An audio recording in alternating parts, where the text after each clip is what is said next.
Hello everyone. आज हम लोग दिल्ली सल्तनत में उत्तर भारत एवं दक्कन के प्रांतीय राजवंश के बारे में अध्ययन करेंगे। इससे पहले का टॉपिक मतलब पढ़ाया जा चुका है और जाके आप लोग वहाँ वीडियो देख सकते हैं। ठीक है, तो आज शुरू करते हैं हम लोग उत्तर भारत एवं दक्कन के प्रांतीय राजवंश। तो चलिए शुरू करते हैं। आज का पहला प्रश्न है कि जौनपुर नगर निम्नलिखित की स्मृति में स्थापित किया गया था। तो किसके स्मृति में स्थापित किया गया था? तो जौनपुर नगर आपका मोहम्मद बिन तुगलक के स्मृति में स्थापित किया गया था। ठीक है, आगे है आपका कि जौनपुर नगर की स्थापना किसने की थी? तो जौनपुर नगर की स्थापना फिरोज शाह तुगलक ने ही करता है। ठीक है, आगे है कि सरकी सुल्तानों के शासन काल में निम्न स्थानों में से यानी किसे पूर्व का सिराज यानी पूर्व का सिराज कहा जाता है? तो जौनपुर को हम लोग पूर्व का सिराज कहते हैं। ठीक है, नेक्स्ट है कि निम्न में से किसे भारत का सिराज कहा? तो भारत का सिराज हम लोग जौनपुर को कहते हैं। ठीक है, आगे है कि जौनपुर राज्य का अंतिम शासक कौन था? तो जौनपुर राज्य का अंतिम शासक हुसैन शाह था। ठीक है, आगे है आपका कि कश्मीर के शासक जो कश्मीर का अकबर के नाम से भी जाना जाता है तो कौन था? तो आपका जैनुल आबिदीन। ठीक है, जैनुल अल आबिदीन। नेक्स्ट है कि निम्नलिखित में से किस शासक ने सर्वप्रथम जजिया कर समाप्त किया था? यानी सर्वप्रथम जजिया कर समाप्त करने वाला सुल्तान कौन था?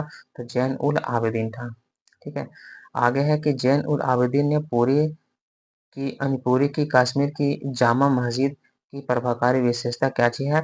तो प्रभावकारी विशेषता कि पहला था बुर्ज एंड सेकंड है बौद्ध पगोड़ाओं से समानता एंड फारसी शैली। तो उसमें एक दो तीन यानी इसमें तीनों हो जाएगा। ठीक है, नेक्स्ट है आपका कि निम्नलिखित में से कौन सा विद्वान कुंभा के दरबार में नहीं था? यानी कुंभा के दरबार में नहीं था, यानी कौन सा विद्वान कुंभा के दरबार में नहीं था? तो मुनि जिन विजय सूरी नहीं था। ठीक है, इसमें मैच करना है यानी कौन सही सुमेलित नहीं है। ठीक है, तो कौन सही सुमेलित नहीं है? तो राजा हमीर मेवाड़ ये सही है, राजा चुंडा मारवाड़ ये सही है, राजा मलिक फारूकी खानदेश ये भी सही है, एंड डी मलिक सरवर ख्वाजा माल जहाँ ये मालवा ये गलत हो जाएगा। ठीक है, तो ये आपका ये इस्लामी। ठीक है, यानी जैन जैन जौनपुर है ये सदन उत्तर भारत में 1394 से 1479 ईस्वी के मध्य एक स्वतंत्र इस्लामिक राज्य था। ठीक, इस सल्तनत पर सरकी राजवंश का शासन था। इसकी स्थापना 1394 में ख्वाजा ए जहां मलिक सरवर के द्वारा की गई थी। नेक्स्ट है इसमें कौन सा सही सुमेलित है? ठीक है, तो इसमें मध्यकालीन भारत के राज्य और यहाँ वर्तमान क्षेत्र।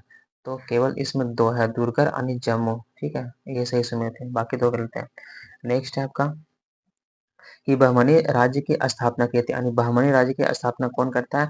तो अलाउद्दीन हसन ने करता है। ठीक है, नेक्स्ट है कि बहमनी राज्य का संस्थापक कौन था? ठीक है, बहमनी राज्य का संस्थापक ये अलाउद्दीन हसन था, बहमनी राज्य का संस्थापक है। बहमनी राज्य की स्थापना किस वर्ष होता है? तो 1347 में होता है। नेक्स्ट है कि बहमनी राज्य की प्रथम राजधानी कौन सी थी? तो प्रथम राजधानी आपका गुलबर्गा थी।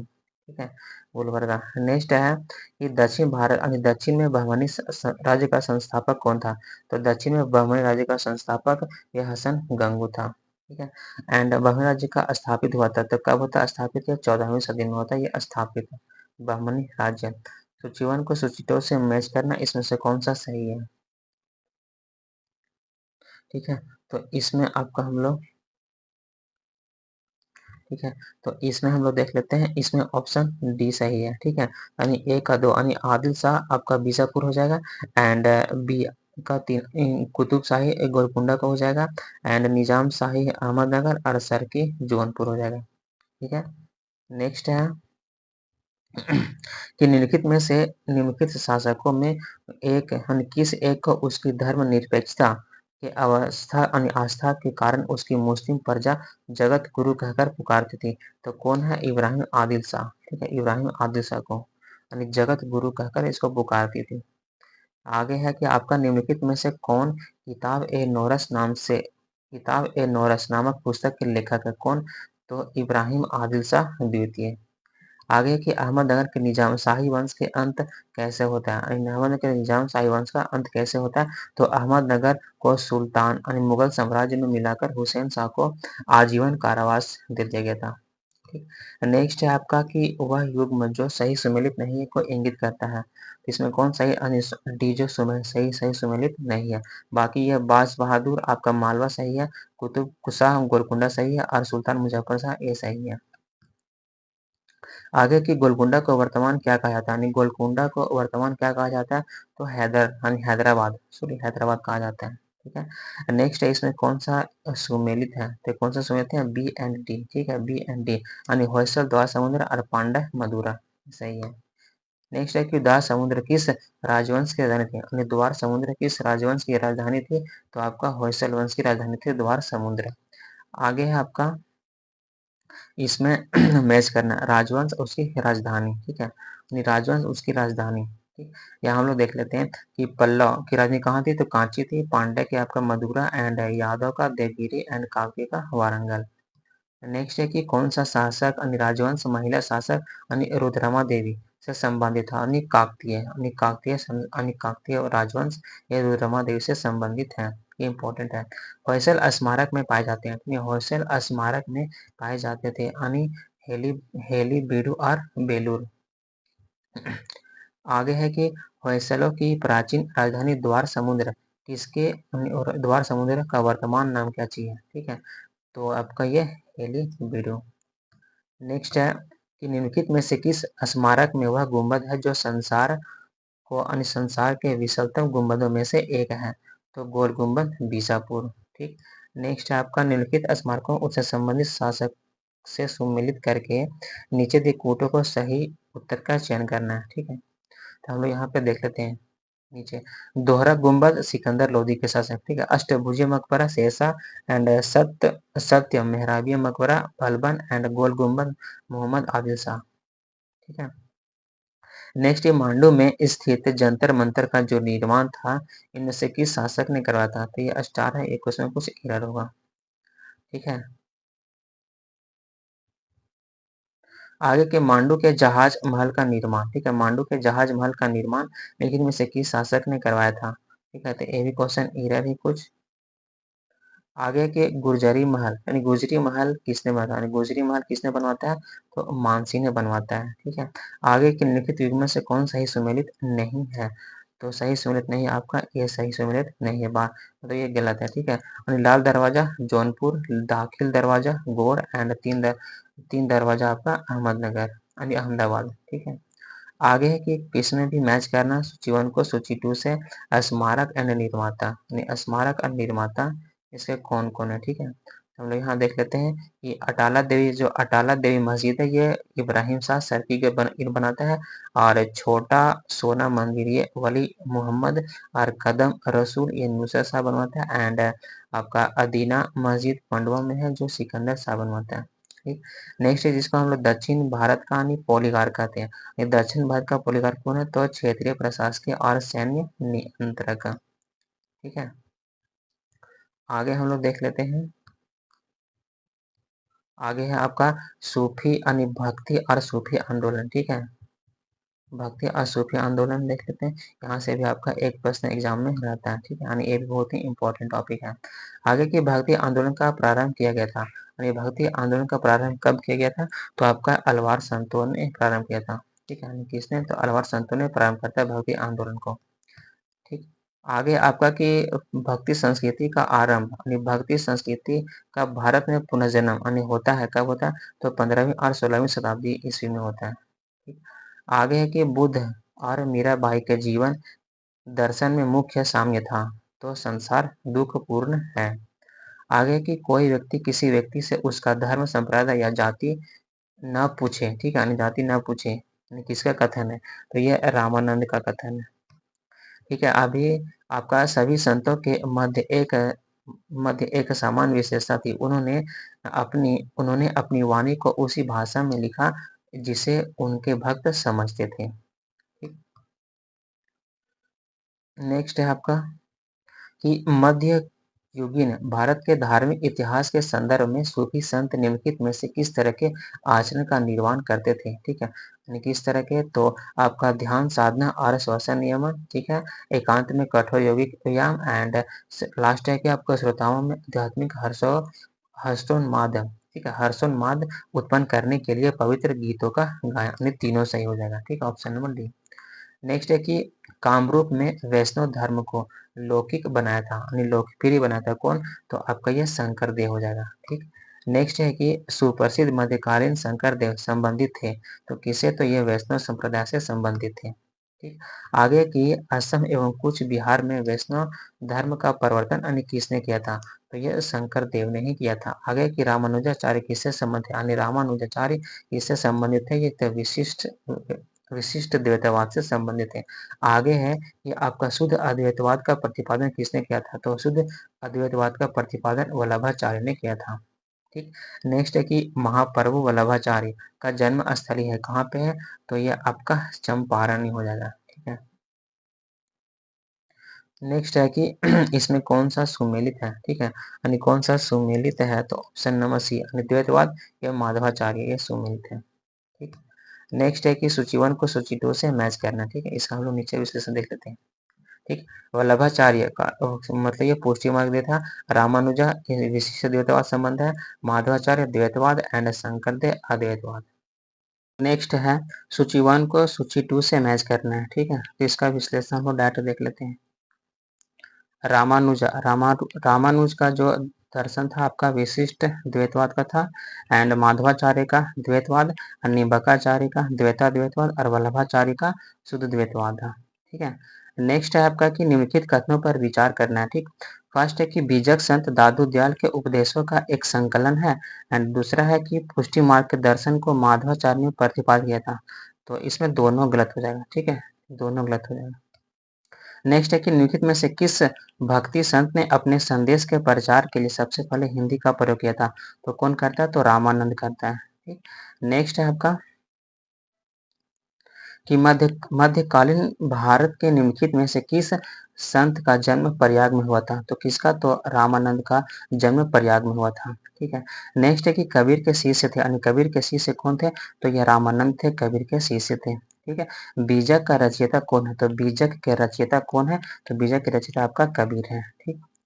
नेक्स्ट आपका कि कबीर एवं धर्मदास के मध्य संवादों के संकलन का शीर्षक है, तो कौन सा? तो अमरमूल। अमरमूल में कबीरदास और धर्मदास के मध्य संवादों का संकलन शीर्षक है। मूलक दास एक संत कवि थे। ठीक है, तो मूलक दास एक संत कवि थे। कहाँ के? तो ये कड़ा के थे। ठीक। नेक्स्ट आपका कि संत घासीदास के पिता का नाम क्या है? तो संत घासीदास के पिता का नाम महंगू था। नेक्स्ट है कि निम्नलिखित में से कौन एक सही कालक्रम अनुसार है? ठीक है, तो सही काल के अनुसार इसको मैच करना है। तो इसमें शंकराचार्य हो जाएगा, रामानुजा हो जाएगा, उसके बाद चैतन्य हो जाएगा। ठीक है। नेक्स्ट है कि निम्नलिखित में से भक्ति भक्ति संतों का, ठीक है, सही यानी काल के अनुसार इसमें चुनना है। ठीक है, तो इसमें पहले गुरु नानक फिर चैतन्य फिर मीराबाई। ठीक है, इसमें आपका कालक्रम भी दिया है। ठीक है, कबीर का कालक्रम आपको 1398 से 1518, गुरु नानक का 1469 से 1539, चैतन्य का 1486 से 1533 एंड मीराबाई का 1498 से 1546। ठीक। नेक्स्ट है कि भगवान शिव की प्रतिष्ठा में कितने ज्योतिर्लिंग स्थापित है? तो कितने? तो आपका 12 हो जाएगा, यानी 12 ज्योतिर्लिंग स्थापित है। ठीक। नेक्स्ट है कि आपका नेक्स्ट है कि रामानुज, ठीक है, यानी रामानुजा के अनुयायी को कहा जाता है, तो क्या कहा जाता है? तो वैष्णव कहा जाता है। ठीक है, रामानुज के अनुयायी को हम लोग वैष्णव कहते हैं। ठीक है। आगे है कि निम्नलिखित में से कौन सा स्थान गुरु नानक का जन्म स्थल है? तो कौन सा है? तो ननकाना। ठीक है, ननकाना। आगे है कि जिसके शासन में गुरु नानक देव ने सिख धर्म की स्थापना किया था, तो वह कौन था? तो आपका सिकंदर लोदी के समय में गुरु नानक ने सिख धर्म की स्थापना करता है। आगे है आपका ईश्वर केवल मनुष्यों के सद्गुण को पहचानता है तथा उनकी जाति नहीं पूछता। आगामी दुनिया में कोई जाति नहीं होगी। यह सिद्धांत या भक्ति किसका है? ठीक है, तो यह कबीर का ही, श्री नानक का है। ठीक है, यानी नानक का हो जाएगा। ठीक है। नेक्स्ट है कि आपका मीराबाई समकालीन थी, यानी मीराबाई किसके समकालीन थी? तो इसका स्टार्टिंग तो इसमें एरर कुछ है। ठीक है, मीराबाई मेहता रत्न सिंह की इकलौती पुत्री थी। ठीक है, ये कौन कौन? तो ये तुलसीदास हो जाएगा, गुरु नानक एंड चैतन्य महाप्रभु के समकालीन थी। ठीक है, इसके आगे की भक्ति प्रसिद्ध भक्ति कवियत्री जो मीरा के पति का नाम क्या है? तो राजकुमार राजकुमार भोजराज, ठीक है, राजकुमार भोजराज। नेक्स्ट, राग राग गोविंद के रचनाकार कौन है? तो राग गोविंद के रचनाकार मीराबाई है, राग गोविंद के रचनाकार मीराबाई है, ठीक है। आगे कि आपका निखिल में से उसके काल क्रमानुसार इसको मैच करना है, ठीक है। तो आपका कबीरदास का समय कब था? कबीरदास का तो 1398 से 1518, नामदेव का 1270 से 1350, मीराबाई का 1498 से 1546 एंड नेक्स्ट है गुरु नानक देव का समय था 1469 से 1539। इसमें विकल्प सी हो जाएगा। नेक्स्ट है कि निम्नलिखित में से कौन इस्लाम से प्रभावित था? तो कौन इस्लाम से? तो नामदेव, यानी ये इस्लाम से प्रभावित था, ठीक। आगे क्या आपका इसमें भी मैच करना है, ठीक है। लोधी वंश का पतन हुआ था, तो उस समय मतलब गौर से उस समय उपदेश देता था कौन? जब लोधी वंश का पतन हुआ था तथा बाबर सत्तारूढ़ हुआ था, तो कौन हो जाएगा? केवल मतलब केवल गुरु नानक देव हो जाएगा, ठीक है। आगे आपका कि इसमें भी मैच करना सूची 1 को सूची 2 से, संत यानी भक्ति संत था और इसका व्यवसाय कौन कौन सा है, ठीक है।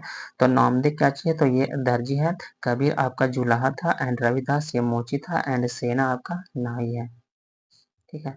आगे की चैतन्य महाप्रभु किस संप्रदाय से संबंध थे? यानी चैतन्य महाप्रभु का संप्रदाय या इनका संबंध वैष्णव धर्म से था, ठीक। नेक्स्ट है कि तुलसीदास किसके समकालीन थे? यानी तुलसीदास किसके समकालीन थे? तो ये अकबर और जहांगीर के समकालीन थे, ठीक है, तुलसीदास। आगे है कि आपका रामचरितमानस नामक ग्रंथ के रचयिता कौन है? तो रामचरितमानस नामक ग्रंथ के रचयिता आपका तुलसीदास है, ठीक। नेक्स्ट है आपके कि निम्न से कौन सी रचना संत तुलसीदास की नहीं है? यानी संत तुलसीदास की नहीं है, तो कौन सी नहीं? तो साहित्य रत्न नहीं है, साहित्य रत्न नहीं है, ठीक है। गीतावली है एंड कवितावली है और विनय पत्रिका है, ठीक है, यानी ये नहीं है। आपका विनय पत्रिका के रचयिता, तो विनय पत्रिका के रचयिता कौन है? तो तुलसीदास है, ठीक है, विनय पत्रिका के रचयिता। इसमें भी मैच करना है और इसमें कौन सही सुमेलित नहीं है? तो सॉरी सी सही सुमेलित नहीं है, बाकी ये एंड ये सही सुमेलित है। आगे कि आपका निम्नलिखित में से कौन वारकरी संप्रदाय का संत था? तो वारकरी संप्रदाय का संत कौन था? तो ये नामदेव ही था, ठीक। आगे की वारकरी संप्रदाय का मुख्य पीठ अवस्थित है, तो कहाँ पे अवस्थित है? तो ये पंढरपुर में अवस्थित है, जो महाराष्ट्र में पड़ता है, ठीक है। भक्त तुकाराम के कौन मुगल सम्राट के समकालीन थे? तो ये जहांगीर, तुकाराम, ठीक है। निम्नलिखित में से कौन भक्ति आंदोलन का प्रस्तावक नहीं है?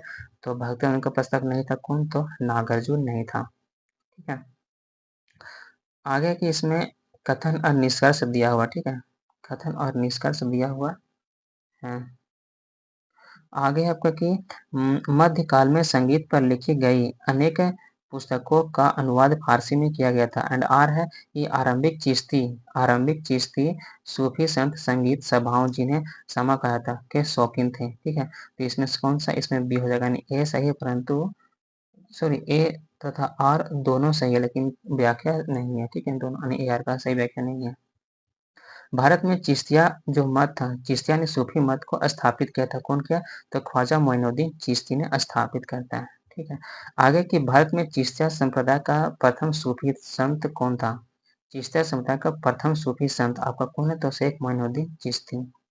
निम्नलिखित में से सूफी संतों में किसे सर्वप्रथम अजमेर में बस गए थे? तो कौन? शेख मोइनुद्दीन चिश्ती अजमेर में बस गए थे। निम्नलिखित में से कौन सूफीवाद की चिश्तिया शाखा का संस्थापक है? तो ख्वाजा अब्दुल अब्दाल, ठीक है। ख्वाजा मोइनुद्दीन चिश्ती यानी किसके शिष्य थे? तो ये उस्मान हारूनी के शिष्य थे, ठीक है। नेक्स्ट आपका कि ख्वाजा मोइनुद्दीन चिश्ती शिष्य थे यानी किसके? तो ये उस्मान हारूनी, ख्वाजा उस्मान हारूनी के शिष्य थे। आगे है कि आपका अजमेर में ख्वाजा मोइनुद्दीन चिश्ती की दरगाह पर नजर यानी भेंट भेजने वाला प्रथम मराठा सरदार कौन था? तो कौन था? तो कौन था? तो राजा साहू शिवाजी के पौत्र, राजा साहू शिवाजी के जो पौत्र थे वो। नेक्स्ट है कि शेख निजामुद्दीन औलिया शिष्य थे यानी किसके? तो बाबा फरीद के शिष्य थे, शेख निजामुद्दीन औलिया, ठीक है। इसको बाबा फरीद भी कह सकते हैं, ठीक है, बाबा फरीद। एंड आगे कि आपका शेख निजामुद्दीन औलिया की दरगाह स्थित है, कहाँ पे स्थित है? तो ये दिल्ली में स्थित है, ठीक है। शेख निजामुद्दीन औलिया की जो दरगाह कहाँ पे? तो ये दिल्ली में है। आगे की इसमें कथन और कारण दिया हुआ है, ठीक है। कथन और कारण। भारत में सूफियों के चिश्ती धर्म संघ का प्रवर्तक और प्रमुख व्यक्ति ख्वाजा मोइनुद्दीन चिश्ती है। एंड आर है कि चिश्ती धर्म संघ ने अपना नाम अजमेर में स्थित ग्राम चिश्तिया ने किया था। ठीक है, तो इसमें आपका ए सही है परंतु आर गलत है। ठीक है, ऑप्शन सी हो जाएगा। नेक्स्ट है आपका कि जिस सूफी संत की मान्यता थी कि शक्ति यानी भक्ति संगीत ईश्वर के निकट पहुंचने का एक साधन है, वह कौन है? तो मोइनुद्दीन चिश्ती। ठीक है, मोइनुद्दीन चिश्ती। आगे की निम्नलिखित में से कौन चिश्ती सिलसिले से संबंध नहीं है? चिश्ती सिलसिले से संबंध नहीं है तो कौन नहीं है? तो शेख अब्दुल जिलानी नहीं है। निम्नलिखित में से किसे भारत का सादी कहा जाता है? भारत का सादी तो अमीर हसन को। ठीक है, निम्नलिखित में से किस सुल्तान ने निजामुद्दीन औलिया ने भेंट करने से इनकार कर दिया था? तो कौन? तो ये अलाउद्दीन खिलजी से भेंट करने के लिए इनकार करता। कौन? निजामुद्दीन औलिया। ठीक है, ठीक है, यही कहा था कि मैं मतलब मेरे मकान में दो दरवाजे हैं, यदि सुल्तान एक दरवाजे से आएगा तो मैं दूसरे दरवाजे से बाहर चला जाऊंगा। ठीक है, कौन सूफी संत महबूब ए इलाही कहलाता है? कौन? तो शेख निजामुद्दीन औलिया। शेख निजामुद्दीन औलिया। निम्नलिखित में से कौन सूफी संत महबूब ए इलाही के नाम से जाने जाते हैं? तो कौन? ये निजामुद्दीन औलिया। ठीक है, निजामुद्दीन औलिया। नेक्स्ट है कि शेख फरीद का सर्वाधिक, ठीक है, ख्यातिलिब्ध शिष्य जिसने दिल्ली के 7 सुल्तानों का शासन देखा था, तो वही कौन? निजामुद्दीन औलिया ने 7 सुल्तानों का शासन देखा था। इंपॉर्टेंट है। निम्नलिखित में से किस सूफी संत के विचारों को सिख धर्म के ग्रंथ यानी आदि ग्रंथ में संकलित किया गया?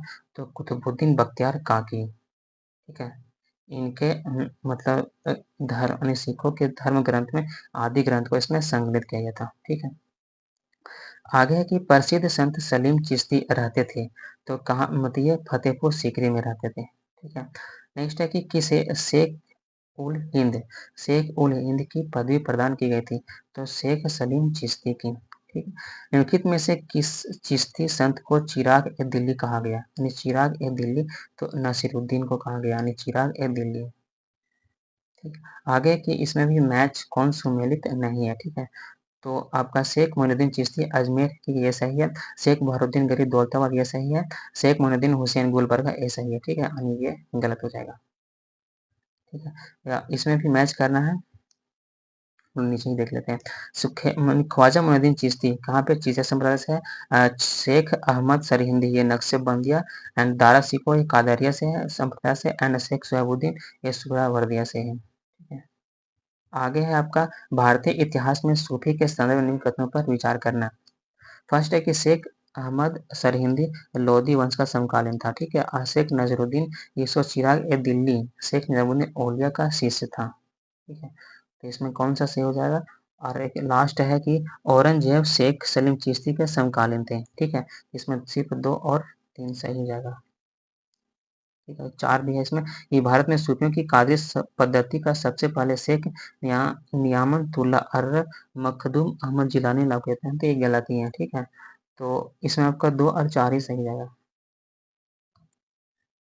ठीक है, आगे की हठ योग के संदर्भ में निम्नलिखित में से कौन सा कथन सही है? ठीक है, तो हठ योग नरम पथियों द्वारा अपनाया गया था और हठ क्रिया को सूफी संतों ने अपनाया था। ठीक है, इसमें दोनों सही है। नेक्स्ट है आपका निम्नलिखित कथनों पर विचार करना है। ठीक है, इसमें पहला कि संत निम्बका यानी अकबर के समकालीन थे और संत कबीर शेख अहमद सरहिंदी के अत्यधिक प्रभावित थे, यानी से अत्यधिक। तो इसमें नहीं 1 और नहीं 2। ठीक है, दोनों गलत है। कौन सूफी थे? निम्नलिखित संतों में से कौन सूफी थे? तो इसमें निजामुद्दीन औलिया एंड मोइनुद्दीन चिश्ती। ठीक है, ये संत सूफी संत थे। नेक्स्ट है कि निम्नलिखित सूफीवाद के सिलसिलों में कौन संगीत के विरुद्ध था? ठीक है, सूफीवाद सिलसिलों में कौन संगीत के विरुद्ध था? तो संगीत के विरुद्ध आपका नक्शबंदिया था। नेक्स्ट है कि अति कट्टरपंथी सूफी संप्रदाय था कहाँ? तो ये नक्शबंदी था। निम्नलिखित युगों में से कौन गलत युग्म को नहीं पहचानना है? ठीक है, तो इसमें आपका निजामुद्दीया मध्य प्रदेश से गलत है, चिश्तिया दिल्ली अद्वाब ठीक है, सोहरावर्दिया सिंधी ठीक है, एंड फिरदौसी बिहार ये सही है। निम्नलिखित सूफियों में से किसे कृष्ण को औलिया के रूप में कहा? कृष्ण को औलिया के रूप में माना तो कौन? शाह मोहम्मद गौस। शाह मोहम्मद गौस ने मानता है। शेख बहारुद्दीन जकारिया किस संप्रदाय से थे? शेख बहारुद्दीन जकारिया किस संप्रदाय के थे? तो किससे? तो ये सुहरावर्दी संप्रदाय के थे। आगे के निम्नलिखित में से किसका संबंध सूफीवाद से नहीं था?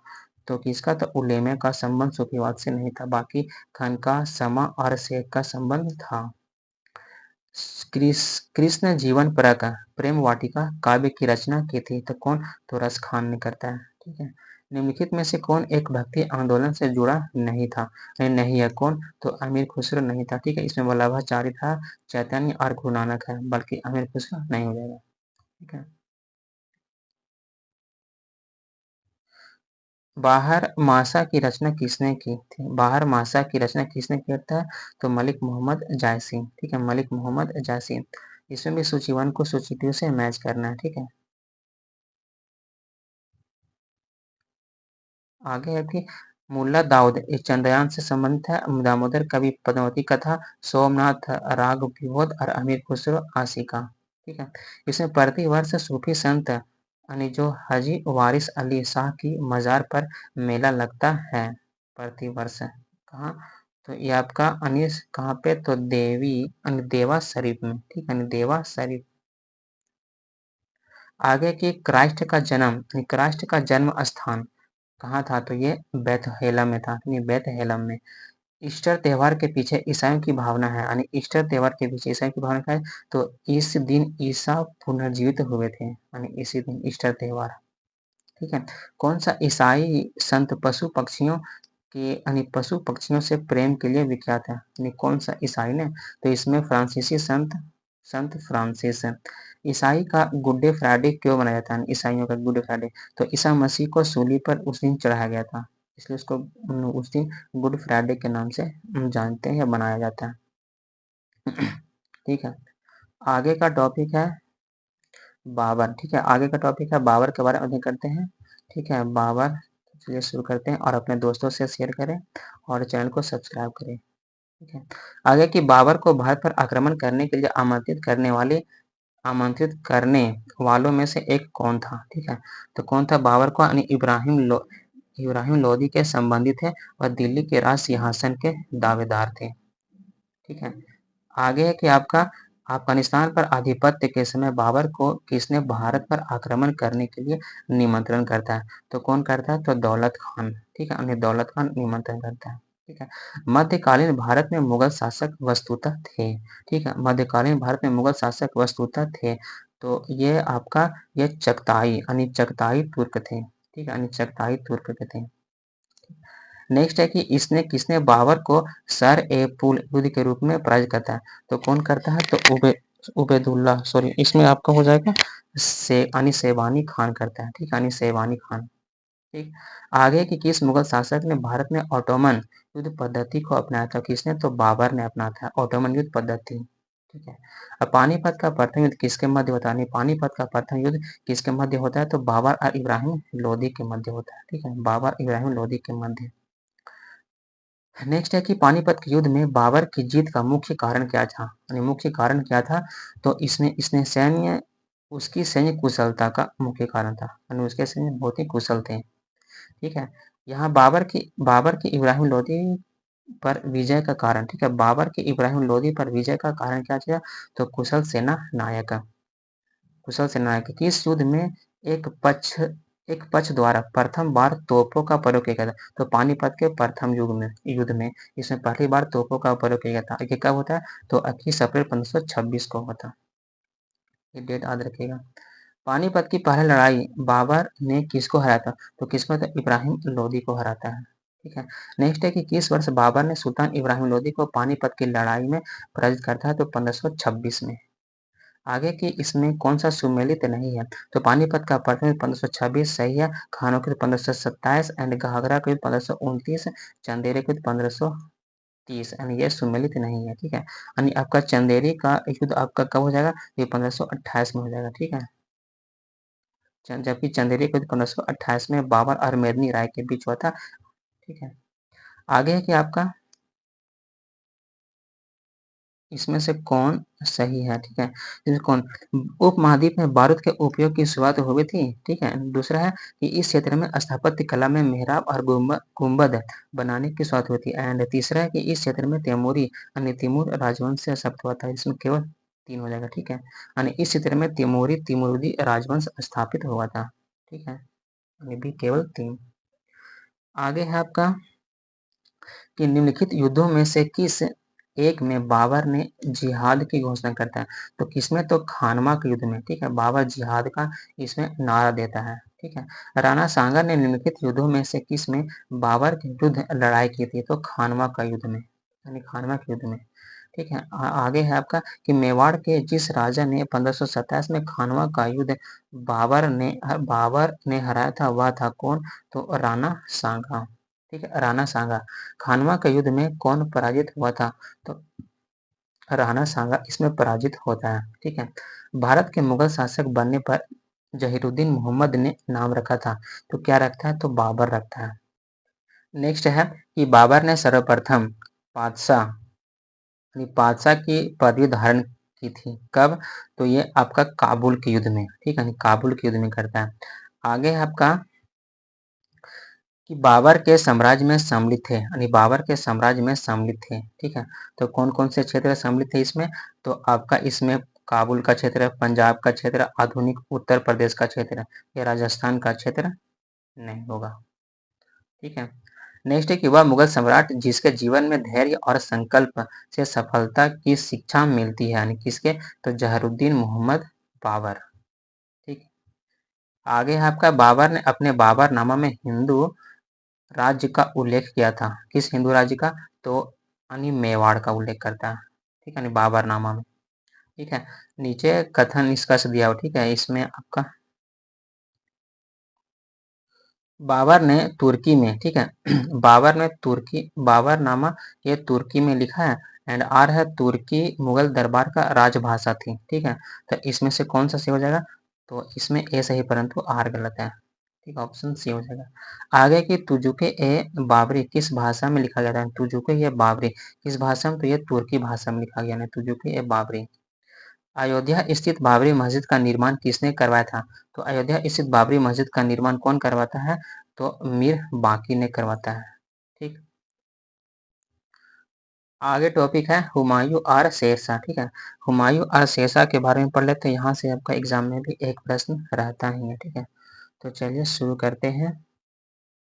फर्स्ट प्रश्न, निम्नलिखित नामों में से उसे चिन्हित करें जो हुमायूं के भाइयों में से किसी का नाम नहीं है, यानी कौन नहीं है हुमायूं के भाइयों में? तो एक कामरान था, अस्करी भी था, और नेक्स्ट आपका हिंदाल भी था। ठीक है, तो इसमें आपका उस्मान नहीं है।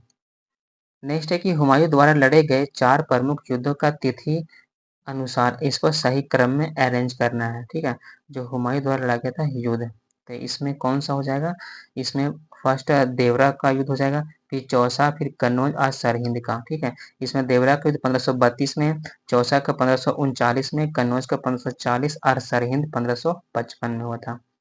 निम्नलिखित में से किन दो शासकों के मध्य 17 मई 1540 में कन्नौज के पास युद्ध हुआ था? तो किसके? तो शेरशाह और हुमायूं के बीच है। ठीक है, शेरशाह हुमायूं के बीच होता है। ठीक, फरीद जो बाद में शेरशाह सूरी बना। ठीक है, फरीद जो बाद में शेरशाह सूरी बना था, ये कहाँ से शिक्षा प्राप्त करता है? तो कहाँ से? तो जौनपुर, आज जौनपुर शिक्षा का मेरा केंद्र था। नेक्स्ट है कि निम्नलिखित मध्ययुगीन शासकों में कौन एक शिक्षित था? कौन तो एक शिक्षित था? तो इसमें शेरशाह। ठीक है, शेरशाह ये शिक्षित था, यानी उच्च शिक्षित।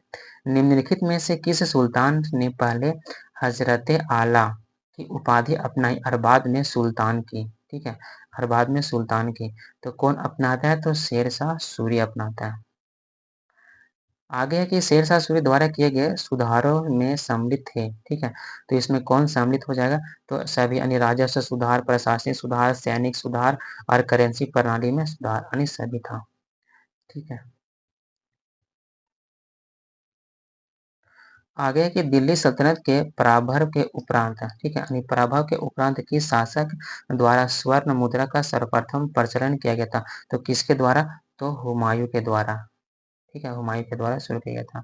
स्वर्ण मुद्रा एंड हुमायूं ने चुनार दुर्ग पर प्रथम आक्रमण कब करता है, यानी हुमायूं ने चुनार दुर्ग पर प्रथम आक्रमण कब करता है, तो 1532 में ही करता है प्रथम आक्रमण। ठीक है, इसमें भी मैच करना है, उसे काल क्रमानुसार व्यवस्थित करना है, ठीक है, युद्धों को। तो आगे हम लोग देख लेते हैं दोराहा का युद्ध। ठीक है, दोराहा का युद्ध 1532 में होता है, चौसा का युद्ध 1539 में, कन्नौज का 1540 में और सामूगढ़ का 1658 में। ठीक है, इसमें अरेंज कर सकते हैं।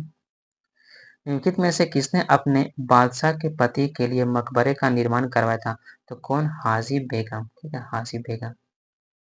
नेक्स्ट है कि चांदी का सिक्का किसने शुरू, यानी चांदी का सिक्का किसने शुरू करता है, तो शेर शाह सूरी ने चांदी का सिक्का शुरू करता है। शेर शाह के अंतर्गत तांबे के दाम और चांदी का रुपया विनिमय था, तो कितना था इसका विनिमय दर, तो यानी 64:1 के रेशो में था। ठीक है, यानी 64:1 के रेशो में था। शुद्ध चांदी का सिक्का यानी जो रुपया आविष्कार किसने किया था, तो किसने, तो शेरशाह ने शुरू किया था। शुद्ध चांदी का रुपये का आविष्कार शेरशाह के द्वारा शुरू किया था। शेरशाह सूरी के संदर्भ में निम्नलिखित में से कौन सा कथन सही है। ठीक है, तो एक शानदार प्रशासनिक व्यवस्था के निर्माता थे। ठीक है, ये सही है। हालांकि एक शासक के रूप में उनके गुण युद्ध के मैदान पर उसकी जीत से अधिक उल्लेखनीय नहीं, ये गलत है। आगे है आपका कि शेरशाह सूरी की मृत्यु हुई थी, यानी शेरशाह की मृत्यु कहाँ, तो ये कालिंजर में होता है इसका मृत्यु। ठीक है, यानी कालिंजर अभियान में। शेरशाह सूरी का अंतिम अभियान क्या था, तो वही मेरा कालिंजर अभियान, और कालिंजर में इसकी मृत्यु हो जाती है। ठीक है, मात्र एक मुट्ठी के चक्कर में, ठीक है, मात्र एक मुट्ठी के चक्कर में मैंने अपना साम्राज्य खो दिया, इस कथन को आप किस मध्यकालीन शासक से संबंध करेंगे। ठीक है, तो ये इंपॉर्टेंट भी है। ठीक है, तो ये शेरशाह से संबंधित है। ठीक है, शेरशाह को अपनी वीरता से प्रभावित करने वाले जैता और कुंपा किस स्थान से संबंधित है, तो ये मारवाड़ से है। ठीक है, शेरशाह का मकबरा कहाँ है, तो शेरशाह का मकबरा सासाराम में है। आगे है कि शेरशाह का मकबरा कहाँ स्थित है, तो शेरशाह का मकबरा सासाराम में स्थित है। देखिए, शेरशाह को कहाँ दफनाया गया था, यानी शेरशाह को कहाँ पे, तो इनको सासाराम में दफनाया गया था, तो मकबरा भी वहीं पे ही है, जहाँ पे दफन जगह वहीं पे रहेगा। ठीक है, निम्नलिखित में से किस स्मारक का निर्माण शेरशाह ने करवाया था, किस स्मारक का निर्माण, तो दिल्ली की कुल्ला ए कोना मस्जिद का निर्माण शेरशाह ने करवाया था। ठीक है, आगे की दिल्ली में पुराना किला में भवनों का निर्माण किया गया था, किसने, तो शेरशाह ने करता है। ठीक है, आगे के दिल्ली के पुराने किले के भीतर बनी मस्जिद किला ए कोना कौन करवाता है, तो शेरशाह ने ही करवाता है। ठीक है, आगे के दिल्ली के पुराना किला के वर्तमान स्वरूप का निर्माण कौन करता है, तो शेरशाह सूरी करता है। ठीक, नेक्स्ट है कि कृषकों को सहायता के लिए किस मध्यकालीन भारतीय शासक ने पट्टा और कबूलियत की व्यवस्था प्रारंभ करता है। ठीक है, तो कौन, यही मेरा हो जाएगा शेर शाह। ठीक है, शेर शाह ही शुरू करता है। ठीक है, ये इंपॉर्टेंट है। निम्नलिखित में से किसने पूर्वी बंगाल से लेकर पेशावर तक सड़क ए आजम, ठीक है, सड़क ए आजम कहलाया, तो कौन, वही शेर शाह। यानी जीटी जो रोड है, ग्रांड ट्रंक रोड, उसको हम लोग सड़क ए आजम के नाम से भी जानते हैं। शेर शाह का उत्तराधिकारी था, कौन था, तो इस्लाम शाह था, यानी शेर शाह का उत्तराधिकारी। ठीक है, इन शासकों में किसने अपनी सैन्य टुकड़ी के 200 और 250 और 500 की इकाइयों में विभाजित किया था, तो कौन करता है, तो इनमें से कोई नहीं, एक से अधिक हो जाएगा। ठीक है, इसका हम लोग विश्लेषण देख लेते हैं। इस्लाम शाह शेरशाह का पुत्र था। इस्लाम शाह ने पूरे उत्तर भारत में लगभग 8 वर्षों तक शासन किया था। उसकी मृत्यु 1553 में हुई थी। ठीक है, इस्लाम शाह ने अपने सैन्य टुकड़ी को 50, फिर 200 और 250 और 500 की इकाइयों में विभाजित करता है। ठीक है, सिकंदर शाह ने अपने शासनकाल में इस्लाम शाह के सैन्य व्यवस्था को लागू रखा था। ठीक है, यहाँ ये टॉपिक खत्म होता है। आगे का टॉपिक कौन सा है, तो अकबर। ठीक है, अकबर के बारे में हम लोग नेक्स्ट वीडियो में कवर करेंगे। तब तक के लिए धन्यवाद, और अपने दोस्तों से शेयर करें और इसको चैनल को सब्सक्राइब करें।